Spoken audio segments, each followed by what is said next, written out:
Hi guys, welcome back to my YouTube channel. It's been a long time.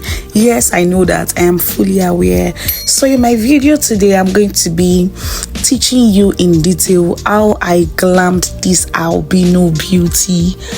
Doing makeup for white people or albino can be it can be really technical here in Nigeria, most especially when it comes to the aspect of getting the right and proper skin tone. So before anything, I'm just going to start with my skin prep. How do you know you are in Nigeria if your power supply does not get interrupted at least once? Okay, so let's start with the skin prep. I'm using my Cosrx first because I need proper hydration. Afterwards, I proceeded to use my Blossom moisturizer. Then I'm using this skin prep brush to just apply for easy application. You can use a brush, then you use your hands to massage it. See, when I started this makeup, I was a bit anxious. Like, this is my first time glamming an albino, and that means I am actually moving way out of my comfort zone. I'm used to doing more of black, fair, caramel skin, and in between the skin tone, and we don't also get to see a whole lot of albino beauties here in Nigeria compared to abroad where we have more of white. So for my foundation, will you guys believe that the foundation that I thought was the lightest shade in my kit was not a skin tone? It was way too warm and very dark for her. She was really light compared to what I expected. In fact, when she put off her dress, I realized that she was really light. What am I to do in this case? Well, my color theory knowledge came in handy. I had to blend this first because obviously I can't clean a skin I can't clean this when I had already done my skin prep. So all I just did is to mix with my flash palette. I got this flash palette from IMAGIC Cosmetics. You can shop it on Amazon or any makeup store around you. It is quite affordable, but I don't know about now. So I just had to use another light shade of my foundation. Then I mixed with the color white on my flash palette. You really need to be careful on the kind of flash palette you use.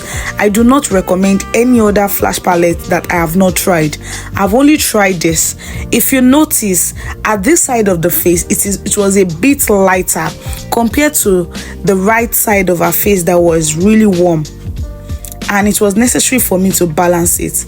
While I was applying my foundation, I did not go ahead to just apply the foundation all over her face first, then I start blending. No, because I don't want to have difficulty with blending my foundation.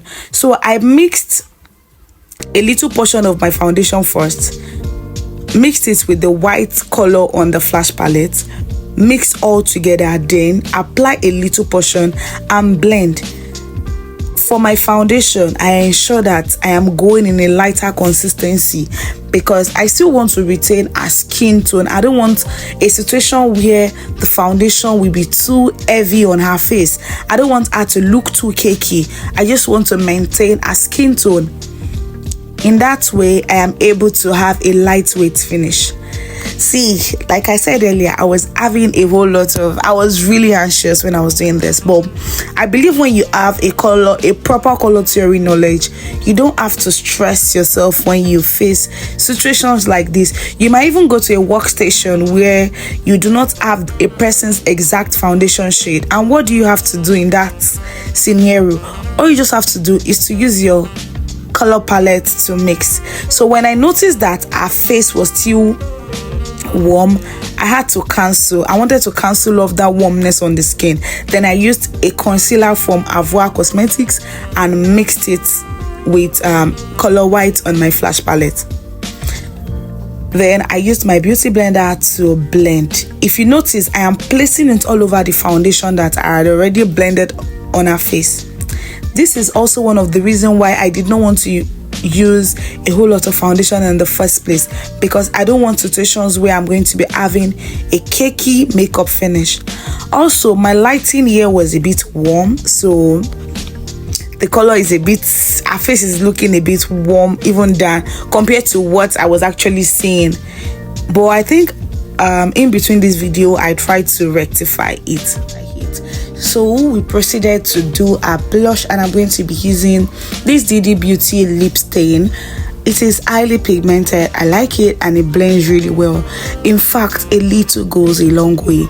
If you're going to be using this, I advise you use just little, because when you do too much, you might not actually like it, because it might be too much.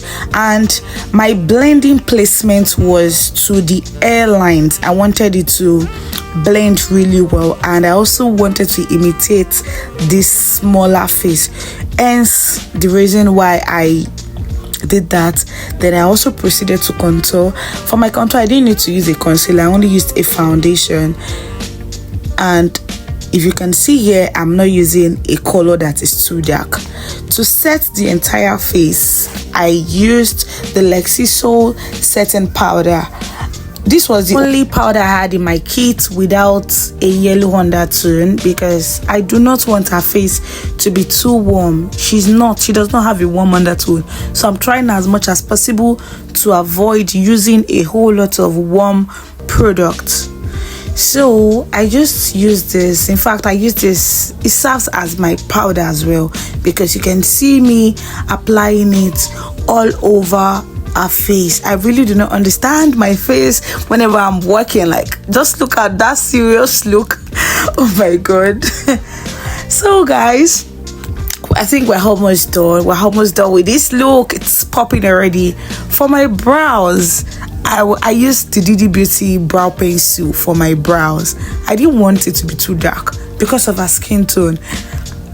So after outlining, I had to just use a brow gel to, like a brow tamer, to like brush it, because I didn't want it to be too dark. And I noticed that if I should use the pencil to fill the brows, it might end up being too dark, which I do not want. So I just use my spoolie brush to brush in between, and you can see that I didn't even have to shade using my pencil, and it came out really nice. So the next step is also for me to conceal my brows. When you conceal, you blend using an angle brush. This angle brush that you can see here is from Cindy's Beauty line. You can get it from their page on Instagram. Afterwards, I proceeded to bake using the same setting powder that I had used before, which is Lexisso. Then our eyeshadow using the Lexisso powder palette and Adventure eyeshadow palette. I wanted to have this sunflower eyeshadow kind of, like that was the inspiration behind it. So that was the inspiration behind these colors that I am using, and I mentioned earlier that I used the palette. So guys, just before I complete this video, I have an upcoming makeup workshop. In this class, I'm going to be teaching you everything you need to know about makeup business, how to do makeup. There'll be hands-on practicals, and it comes with 3 months internship. My best student also goes home with a LED light.